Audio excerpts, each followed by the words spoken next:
Hello, my lovely people. How are you all doing today? Another happiness clip for the week.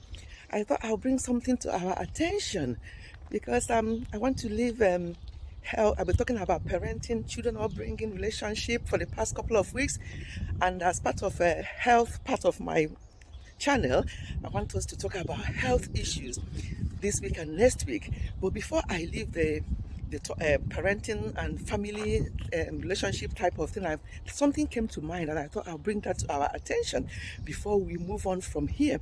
And that is just quickly about a daughter-in-law who could not or who does not know how to cook.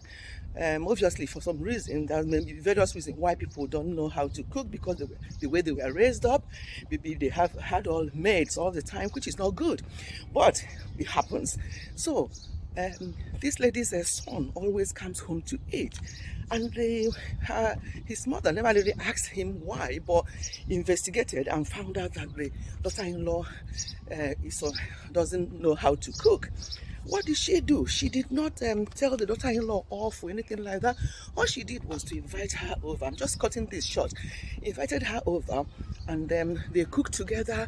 And from there, she actually started learning how to cook, and she was interested to know how to cook.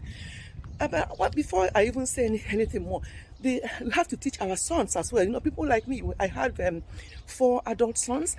If I didn't show them how to cook, it will be very difficult. So we have to actually teach our sons. When you have children, whether sons or daughters, they all should be taught how to cook, because it does help. So the mother should have, obviously, but the son could not cook. But again, these things happen. But she did not take it against her daughter-in-law. She actually, in love, taught her how to cook, and that actually helped without the daughter-in-law knowing that she investigated and that she knew that she couldn't cook. The way she handled it meant that everything worked so perfectly well. There's a school near me, so you can hear the children shouting, but I'm sure you can still hear me. So what I'm trying to say is that this is how really relationship should be, so that everyone will be happy. And if she had taken it the other way around, it will bring animosity between her and her daughter-in-law and the rest of it. But the way she handled it was just perfect. So in line with Colossians 2 verse 2, he says, my goal is that they may be encouraged in heart and united in love, so that they may have full riches of complete understanding.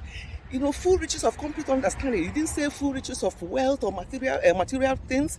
No, he said full riches of of understanding. So this is where we should be aiming for, you know, to make sure that we handle things appropriately, because very small thing can, you know, escalate into something else. But if we do it properly, then everybody will be happy and happiness will continue. That's the whole idea. So please, let us always be mindful of how we ask questions or what we say when things come to our attention, especially when it comes to do with mother-in-law. I'm a mother-in-law, so I know what I'm talking about. You have to take them as your own children, and everything will just work perfectly well, and everybody will be happy. And things can be so simple, but sometimes we make it complicated. Also, quickly before I stop this video, I just want to also talk about mother-in-laws asking certain questions, certain sensitive questions. Even sometimes it's even just shortly after wedding, you'll be asking, meaning, how is your body? And you know what I mean by that kind of question. So we have to be measured. If they have any news for you, they will tell you. Your responsibility is actually just to pray for them. Ask God to grant them their heart desires, and at the right time, God will do it. We're asking questions puts them under too much pressure, and that should not be encouraged. Please, I'm speaking to myself, I'm speaking to other mothers-in-laws out there. You know, we should just be mindful. All we do is to continue praying for our children, as we have always been doing, so that God will grant their heart desires. You don't even know what their plans are, you know, so they may have other plans and you're worrying yourself about things. So we should avoid that. Yeah. So remember Colossians 2 verse 2, which says, my goal is that they may be encouraged in heart and united in love, so that they may have full riches of complete understanding. Full riches of complete understanding, not of material wealth.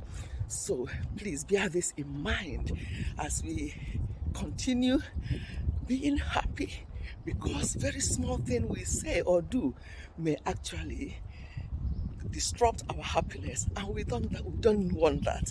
So keep being happy. I'm sure you have got one or two things from this quick happiness clip, and I will see you again very soon. God bless you and have a beautiful, smiling, happy, great day. And remember, be positive. Bye.